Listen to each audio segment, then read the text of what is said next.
Hey, what's up, everybody? This is MileSplit Live, and I'm here with Travis. I'm Corey. This is our MileSplit50 reveal show. Oh, yeah. 5 down to 1 in each the individual rankings and the team rankings.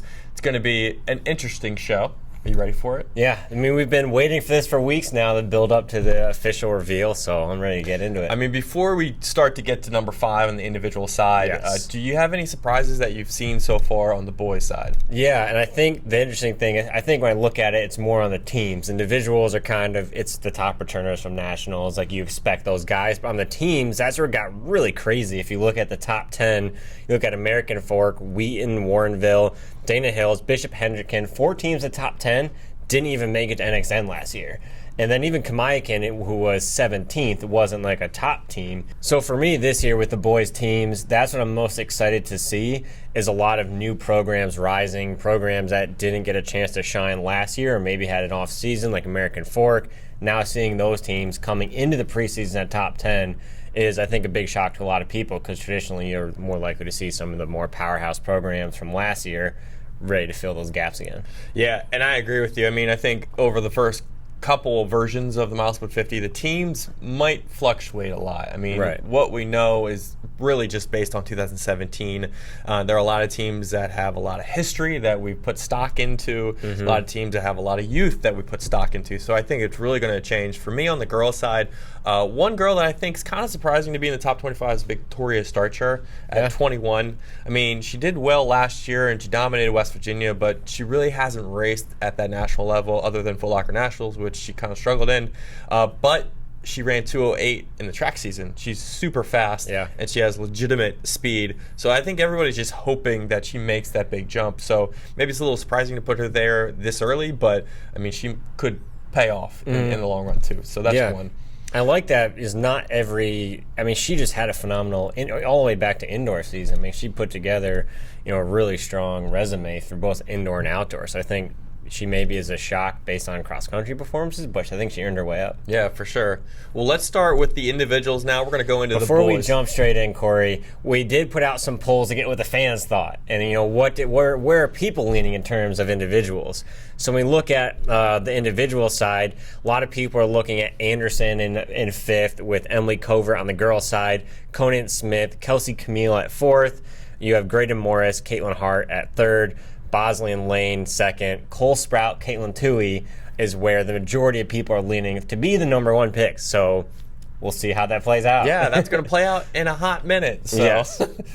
Let's start with the boys. Yeah, so I'll take things from here on the boys' side. Conan Smith coming in at number 5, the heir apparent in Ohio after that phenomenal season last year. But he had a really great year, even though he got overlooked just by the Power 3 that we had last year, finishing some tight races with Team Hoarder, and top 10 at NXN was, I think, a big shock to a lot of people, just considering the talent we had last year in the upperclassmen, that people weren't really looking at Conan Smith as a top 10 guy to national meet. So to see him do that, he has experience racing talented guys even regionally in the United States.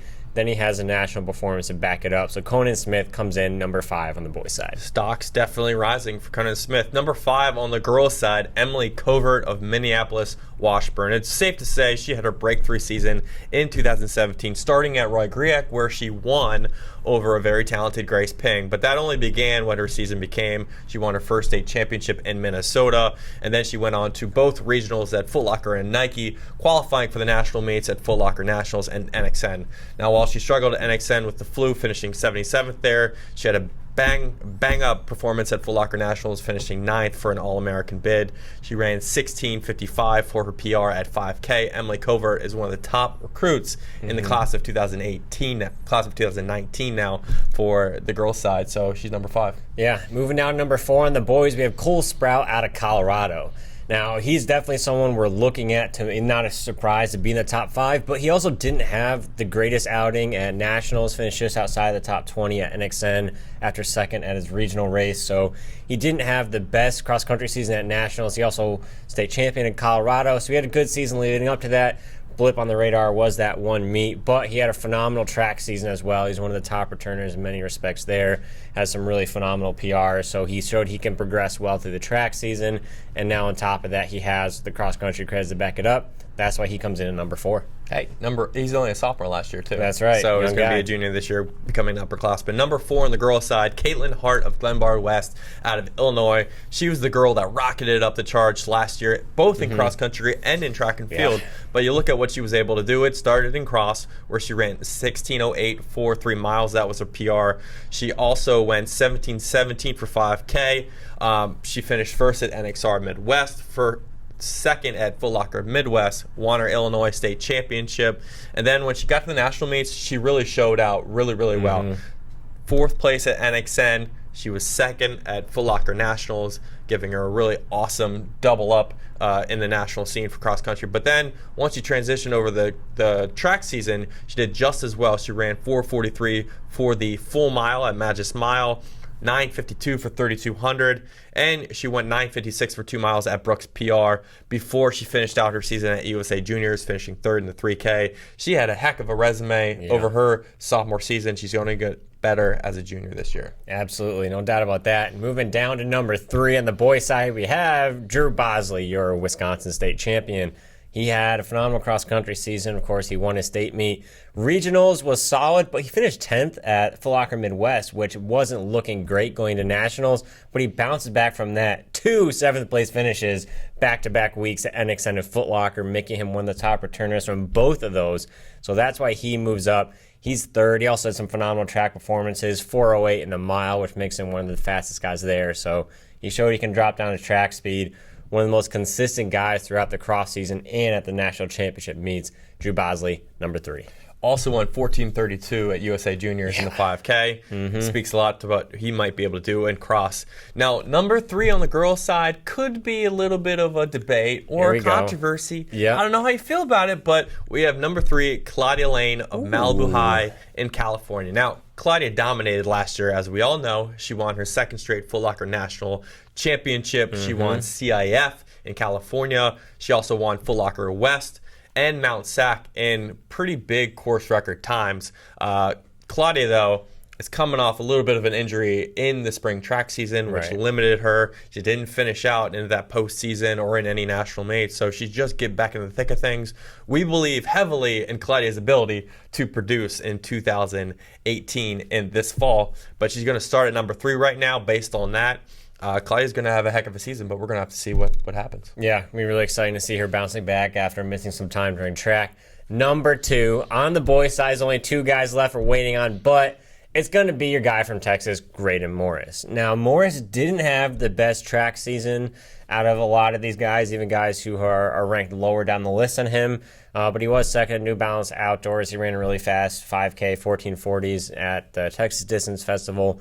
But when it came to cross, and that's what we're talking about here, that's where he really shined last year. As a sophomore, he was a young guy coming in after, Worley, Reed Brown, the top guys had left. All eyes were on Alex Mayer to be the new guy leading the Texas elites. But it was actually Graydon Morris who really shocked a lot of people coming out as a young guy. Went to Foot Locker. He finished second as a sophomore at Foot Locker, the top returner. Really mind-blowing to see the kind, his poise and the way he was able to compete at that level and really prove that he is that next guy up. And so for him, he's one of the top returners from both national meets. He didn't run at NXN. He ran at Foot Locker, second overall, and that's why he's number 2 in the preseason rankings. Yeah, he's a guy that I'm going to see a lot of this season. I mean, I feel like he could really maybe move down or maybe move up possibly. Where do you see Graydon Morris going possibly this season? And there's definitely the thing I like about this season is, as we will go down to number 1 in a minute here, is there's no especially on the boys' side, there's no defined place where we look at on the girls where you have some athletes who are head and shoulders above the others in the rankings. I don't really think we have that on the boys' side. You can't get complacent. There's guys in the top 10, outside of the top 10, who are not that far off from some of these top returners in the top 3, top 5.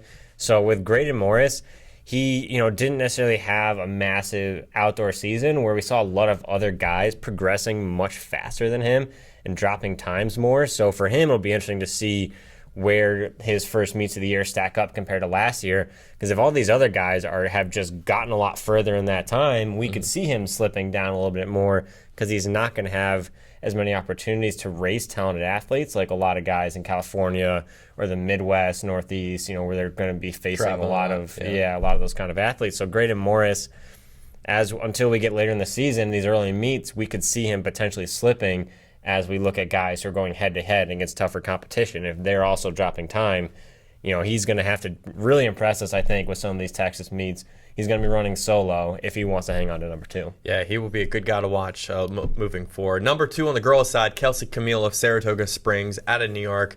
Kelsey won an international race to finish out her season last year in Scotland. Great Edinburgh cross-country challenge at that 4K course. So that was huge for Kelsey because she was coming off second-place finish at NXN right behind Caitlin Toohey. Now, Kelsey had a really outstanding season. She just happened to be behind Toohey. Right. So she finished second in a lot of races. But you look at Kelsey Camille, what she was able to do, 16:50 for 5K at Great American, a race she won. She also won 16:40 for 3 miles over that season. So Kelsey Camille's number 2. And she opened up her season recently, too, 16:46. Right. So she's already on alert going up, too. Yeah, and, these were put together before we saw that. So now, I don't know if you're Toohey. Toohey is the best, but I don't know. Yeah, it will be interesting. Camille's looking good.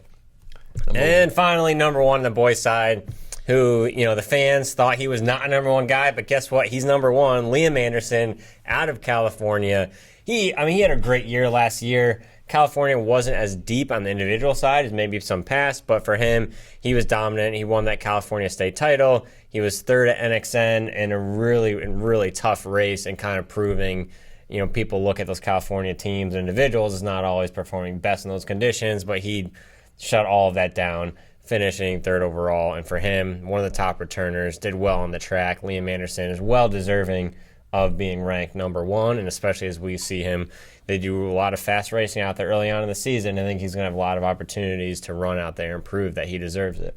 I spoke to him after NXN last year, and the progression from him from sophomore year, 22nd to 3rd to now, he absolutely wants to go for that national win this year as a senior. So he definitely is probably the right guy out of this whole boys group to go number 1. There were very few. Not that it's a shock every year that seniors, it's very senior heavy at the national level, but last year there weren't a whole lot of guys outside of that senior class who were finishing in the top 5 or top 10 at NXN or Foot Locker. It just shows how strong that class was. So for him to finish 3rd overall really speaks a lot to the kind of runner he is. For sure. And number 1, no surprise, Caitlin Toohey, North Rockland High. What? Are you crazy? I don't even know if I should say things about her because most people know everything that she's done. Yeah.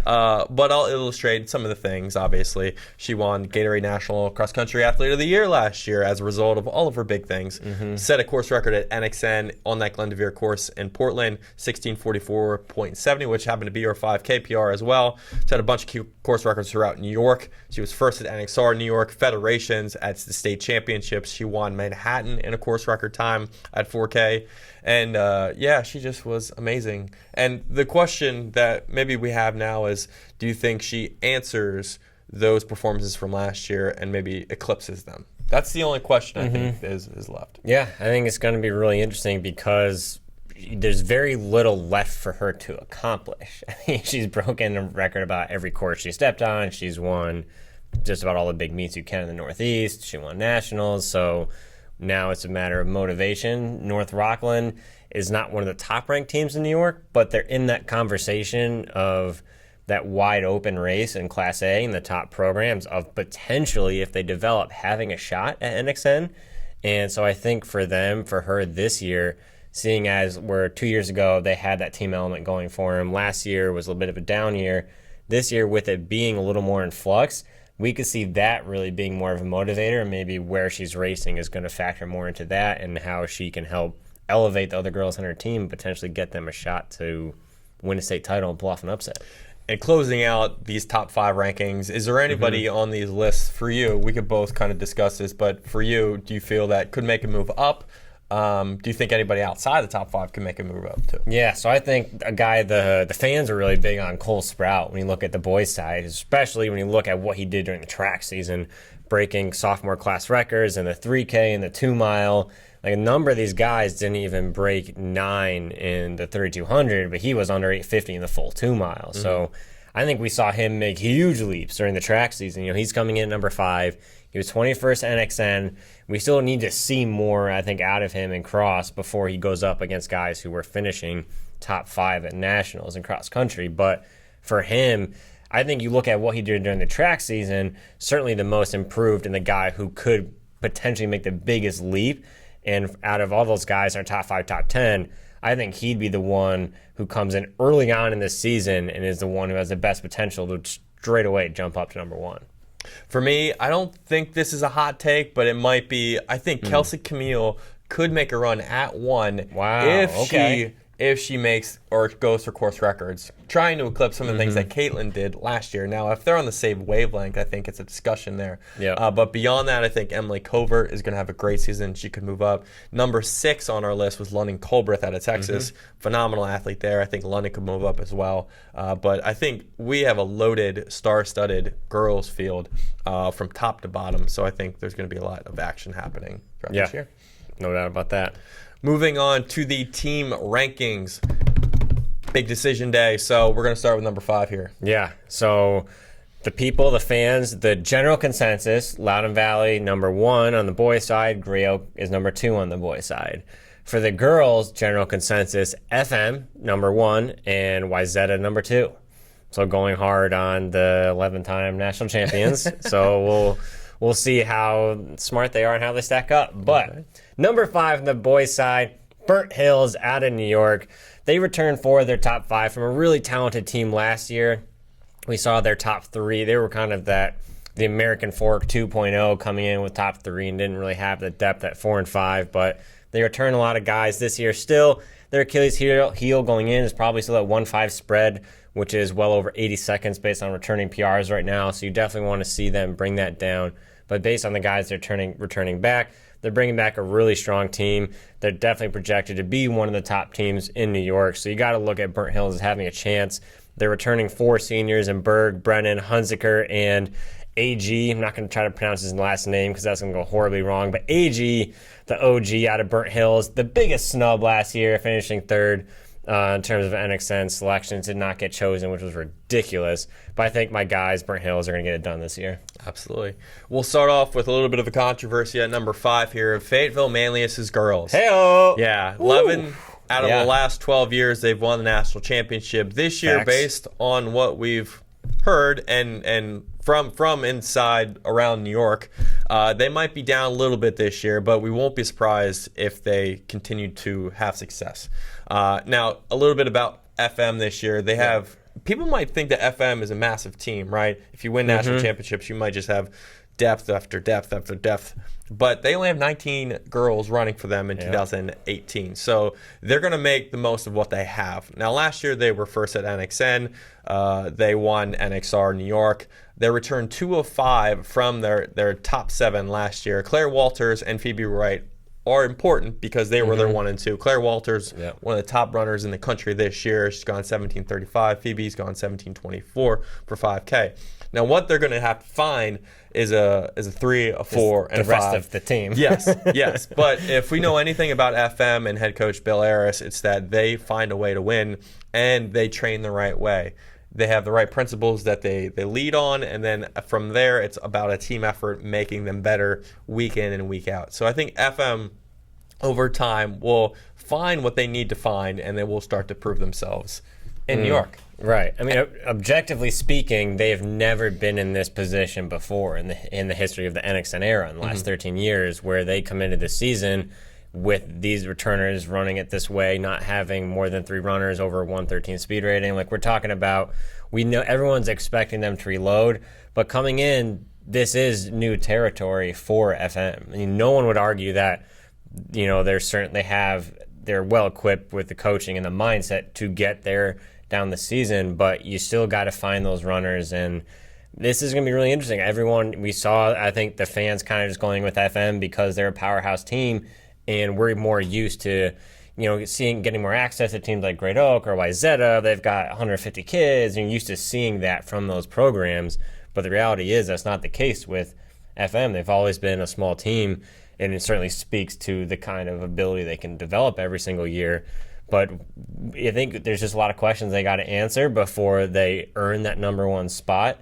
And they're certainly going to work their way there, but they're going to have a tough time even getting out of New York this year. What's going to matter is if they can compete against Liverpool, Saratoga Springs, Shen, Ursuline. Yep. Now, they're ranked number one in New York right now, and if they can beat the teams that they need to beat and they get to those meets, then it's a matter of performing on that day. So FM's going to have to answer a lot of doubters this year, but they've proven that they've been able to do that in the past. So we'll see. And potentially don't even make it out of their section. They got to go through Liverpool before they can even catch the state meet. So I think we're going to have a lot of really exciting racing. It makes the season more exciting because you don't have some powerhouse team that you're just assuming is going to be there all season long. But I think it's going to make it much more interesting to see them and now really see the kind of character this team has and what they can do.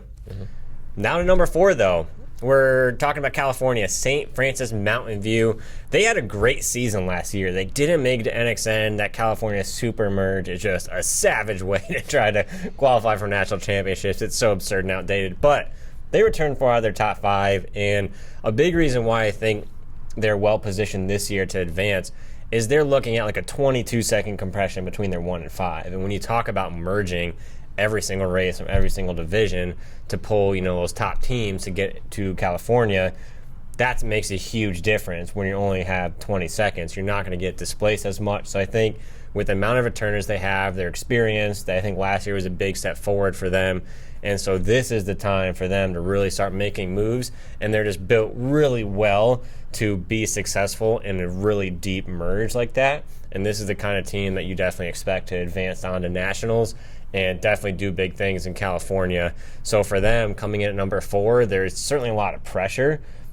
There's a lot of talented teams in California now. They definitely have to step up, but I really look at this program as one that is built to make it to nationals out of the way California teams have to qualify. California's no stranger to ranked teams as well. Yeah. Number 4 on the girls' side, Naperville North of Illinois. They were second at NXN last year. Yeah. Barely losing to Phenomenal FM race by just 5 points. Well, they returned 5 of 7 runners from last year, including their top girl this year, Alex Morris. They lose Sarah Schmidt, who was their number 1 last year, but they get a transfer from Dunlap, who was second at state last year in Illinois. That's Campbell Peterson. So Naperville North is reloading this year, and they're going to be very, very good. On paper, they have an 18:48 average and a compression of about 86 seconds from 1 to 5.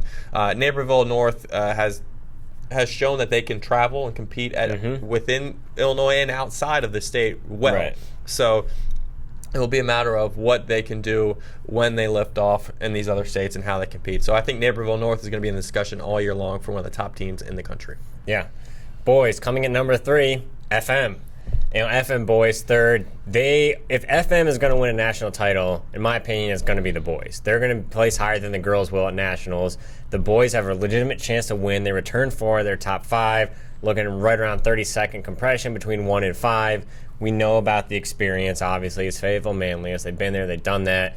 Really great performance at nationals last year. And for them, this is, I think, really key as you look at what this program can do. But they have a little more depth at the back end of their scores than some of these other top-ranked teams. They have their top 3 all ran in the 180s at some point with speed ratings last year, so they're solid. But there's a lot of still teams at top 10 who are still looking for a 5th man this year. But their 5th man is in a really good position, just under a 170 coming into the season, right on target with these other top teams in the country. So they're, I think, right on target with every other one of these top programs.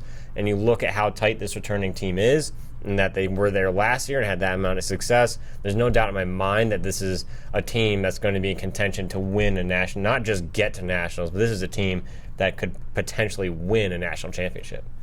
Fair enough. Number 3 on the girls' side, Great Oak of California. The Wolfpack were a strong team last year. Throughout the season, finished 8th at NXN. They returned a great deal of talent from that team last year, including Tori Gatton, Fatima Cortez, and Ariana Griffiths.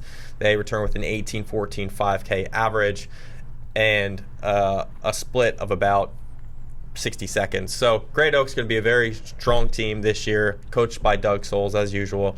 Very depth-ridden team. So Great Oak on the girls' side, number 3. All right, I'm going to one-up you, Corey, because I'm putting Great Oak at number 2 on the boys' side, taking them up one step. Certainly one of the top programs in the country. Very similar here when you look at the girls and the guys and what Doug Souls have been able to do. 2015 national champions when they had that loaded program. They haven't, I think, necessarily lived up to the hype the past 2 years in terms of where they've been ranked. And I think especially what the potential they have seen and what their expectations were finishing off the podium for a couple of years now. And, I think every year we're looking at a program now that's always, they set their goals at that level. This isn't a team that's just trying to make it to NXN. This is a team that's trying to podium year after year. So the past 2 years, finishing a little off that, 6th place, which is a phenomenal finish, but you just know where their goals are, and that doesn't quite align yet. So for them, coming in at number 2, they're returning. They lost their top runner. They've lost a few people, but this is a really big team. They have so much depth. Even losing those guys, they're still coming in as one of the top-ranked teams in the country. Of course, they're going to reload and get better and better. We're going to see them open very soon and get a feel for where they're at. But Great Oak comes in at number 2. It's always, with what they've got going. They know they're national contenders, podium contenders. This is a team that's got a really good shot at title this year. Number 2, Wayzata girls out of Minnesota. They were 7th at NXN in 2018. They returned 5 of 7. Young team out of Minnesota, but they're really, really talented. They're led by Emma Atkinson, who's going to be a junior this year. She was 5th at NXR Heartland last year. Caroline Cezanne as well, right there as a 1-2 combo. Wayzata, always talented. They're going to have a 66 second spread from 1 to 5 on paper heading into the season. So they're definitely a girls team to watch out for in some of the really big meets throughout the country. So that's number 2. And now we're at number 1 on the team ranking. So Travis, take it away. Yeah, number 1, boys, is Loudoun Valley, returning national champions. Not unexpected. This team last year, the question was, they have this team. Can they do what they need to do? Can they execute with it? They crushed all the doubters by the end of the season. They handily won the national title in an absolutely dominant performance. And still a lot of questions, though, coming in. Were they going to reload? The answer was absolutely. They had some really key transfers here out of some multiple different states. You have Taylor Ney, Carlos Schultz, Mateo Barreto. I mean, these guys are bringing in some talented runners on top of their current returners, and they already returned 3 in their top 5, which is a solid start there. Of course, Sam Affolter, one of the really well-known national guys, is going to still be with this group. But they have a really strong group of guys. You're looking at Jacob Hunter, Connor Wells. This is a really tight-knit team that, without those transfers, was going to be a top program. You add them into it, and now we're looking at a team that's going to be really difficult to beat this season. I mean, they had all eyes are on them now, just as they were last year. But now that we have seen that they can get there and do what they need to do, it's a matter of defending your title now that everyone is gunning for you. Where last year we kind of knew that no one was going to touch Loudoun Valley, but we still had to see that. Now that they've done it, it's really all the pressure's on them to defend because every single team is going to be coming for them. They're the Golden State Warriors of high school cross country this year. That's right. Coming into every meet as the macho team heading into each competition. So they're going to have a target on their back, but I think Loudoun Valley's got the talent to back it up. No doubt. Number 1 on the girls' side, what's the only team we haven't talked about? They're out of Colorado. That's Mountain Vista girls. Ooh, all right. Maybe a surprise pick, but Mountain Vista's got legitimate talent returning in 2018. 5 of 7 returned from the team last year. 17:59 average on paper. Now the compression from 1 to 5 is 75 seconds. Now last year at NXN they finished 6th, and they returned their best runner from last year, who was a sophomore, Jenna Fitzsimmons. Now she's not like a dominant force really in most races, but she's going to get the job done. She leads that team, and it's about running as a unit rather than somebody running out top as a front runner and really dominating out there. So Jenna Fitzsimmons is going to really fit into that pack well and lead that team.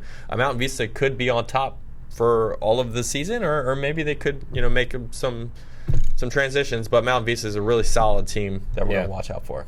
Yeah, absolutely. It's really exciting to see now how that team's going to be coming out of the gates, being up at the top of the rankings. Colorado teams traditionally do really well at national meets. They train at elevation, as we saw last year. Ballard Mountain also did well. So Mountain Vista definitely is going to do some good things. Looking at our top 5 on the team side, anything stand out to you in terms of what may transition or change? I think when you look at the boys teams, It's going to be some time. I think California maybe is a chance we'll see some of those head-to-head matchups earlier on in the season. We know FM's not going to race till much later on, so we're not going to see a ton happening on that front. Latin Valley, we'll kind of have to wait and see when they're going to run their full top 7 at one of these meets, but we know that for the most part, they may not get a ton of stiff competition, so it's going to be hard to kind of gauge them against some top programs. But for me, FM is one I'm really watching here to see when they can get out at some of these other invites, whether they go to McQuaid or their